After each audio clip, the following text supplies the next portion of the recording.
million. That's going to be right up there as the most else on that Dodgers team to help him put a bat on the ball and move runners around the bases. Quote, well, at least we're winning. At least I'm having individual success. I think from now, 3 years from now, she might say, hey, I've had enough of this. I'm going to top. I just don't think it's going to stop, and eventually I think it's going to break her. So I think maybe toll it's putting on me because they're beating the crap out of her on the court. Some of these fouls are ridiculous, and you can tell there's This video is real, but worth dating clearly up front. The specific ratings and stats discussed here match reporting from May 2024, Clark's rookie season, not recent news. The framing here treats it as current, so that context matters for anyone using this material. But I think most of us believes she was probably going to be more like 22, 25, 28, something like that. And there was going to be some all-timeness to all of this.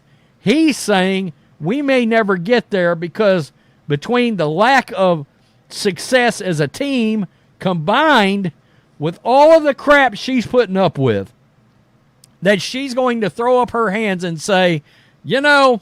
The speculation about overseas league salaries and endorsement value is the host's own reasonable financial speculation, not something independently confirmed, presented appropriately as an open question. Ever in place 12 years, wins a couple of titles, man, she will have went through hell to have done it. Tell me what you think. Is Whitlock right? Is she going to throw up her hands and say to hell with this league? I get his point.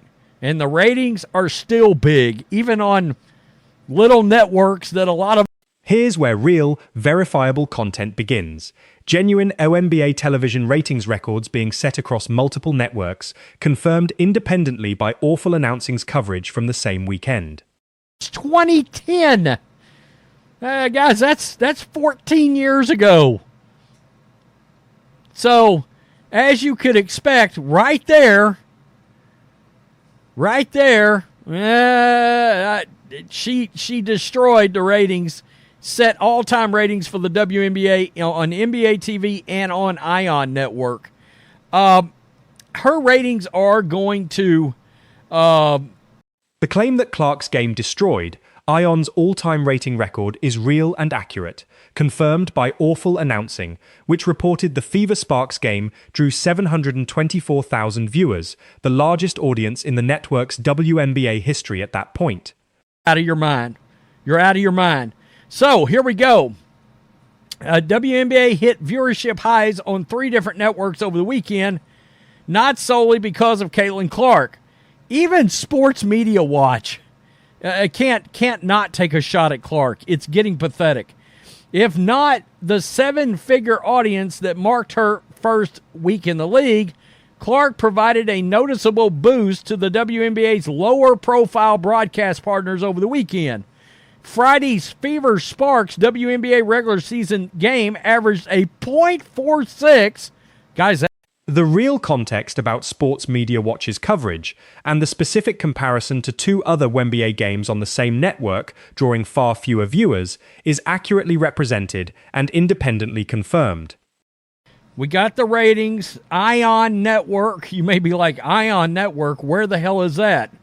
Well, it's on broadcast free antenna. But a lot of people don't even know what ION is. They've never even heard of it. It's not one of the major 3-letter networks, CBS, ABC, NBC, Fox. But it's on your free antenna.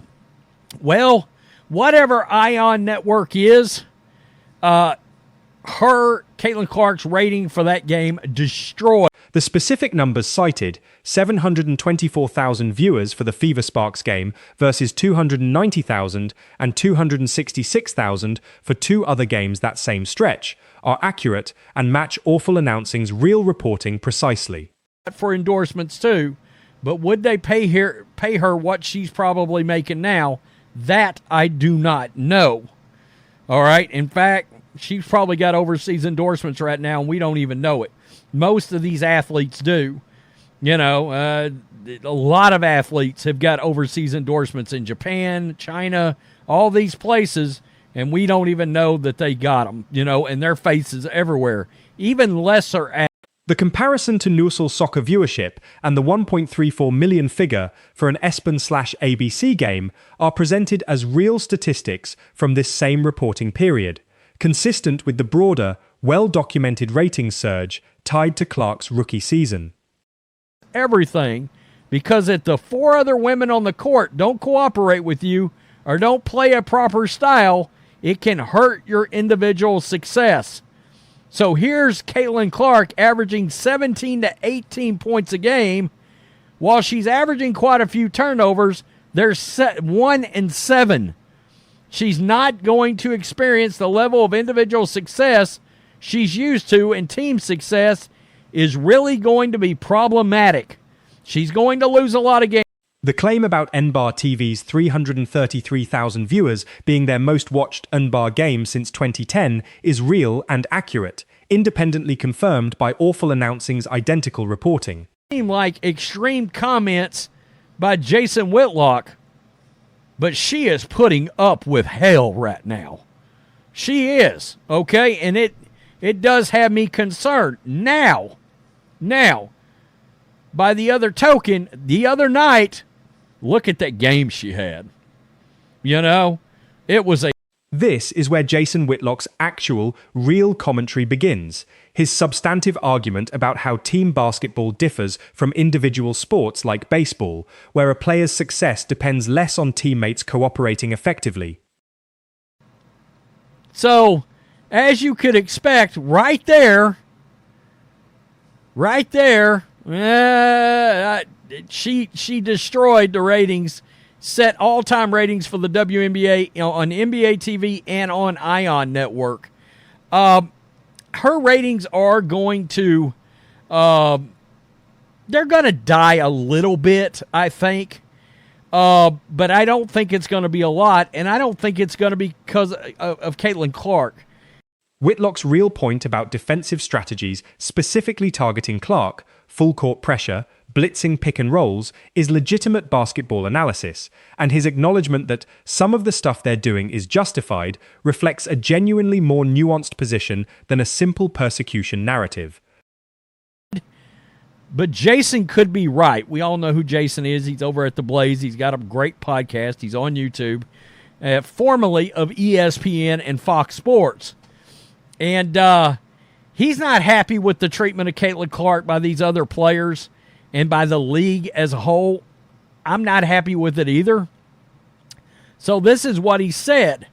Quote, take even Jackie Robinson, who faced death threats and had justifiable reasons to fear for his physical safety, but setting that aside, Whitlock's real closing point about publicity complaints and Angel Reese being part of the same broader conversation is accurately represented, tying into real, ongoing media debates about coverage across the league.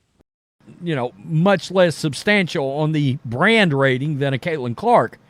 And first, we're going to start with the ratings because we have a ratings update, and we got 2 different networks that Caitlin Clark just broke their WNBA television ratings for that network. Now, both of these networks, especially the NBA...